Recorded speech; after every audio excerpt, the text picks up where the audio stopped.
খায়নে আপোনালোকে কেতিয়াবা দিয়ে কাৰোবাক? খোৱা বোৱাটো হৈয়ে থাকে।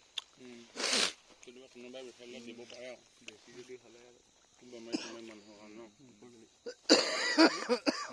মুখৰ ওচৰতে হেৰি গৈ আছে।